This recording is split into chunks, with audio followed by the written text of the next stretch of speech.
kali tereng ni soho dengan lakso ni. Lakso lemuk Kelantan.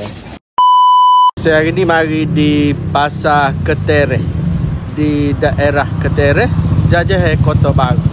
Mari nak tengok pasar tereng ataupun dalam bahasa Melayu standard Ketereh ni maksudnya gajus. Suasana kedai tereng ataupun pasar tereng. Kawasan kuih muih. Oh kasui ni ni kata. Ni tu. Aija. Oh ni. Oh, kata dia ada ni se. Tu main ni. Lakso Kelantan, lakso lemuk ni. Laksa lemak. Lakso lemuk. Karipak ada. Oh, karipak. Ui, karipak kecil pun ada. Laksa. Oh, deh. Tepung pelita. Mana tepung pelita? Oh, ni dia. Tepung pelita. Ni kata juga ni. Saat ni warna hijau ni kata tak?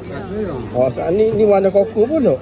Jaring rebus. Tidak gaya. Tidak gaya.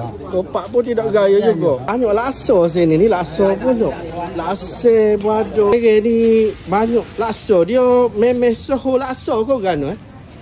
Laksa soho di tereng ni banyak benar orang jual. Laksa dengan laksa. Oh, kita jumpa saat ni dalam 4-5 butik kedai. Oh, ni orang jatuh bahagian buku laksa. Saat ni orang jatuh buku sekarang buku kita jumpa kan dekat dia. Yalah. Oh, laksa sini kan. Ya. Nak cari laksa di tereng ni. Oh, saya seminggu sekali saya mari. Ya. Di pelanggan Sini tetap. hari Sabtu je sini. Hari Sabtu je.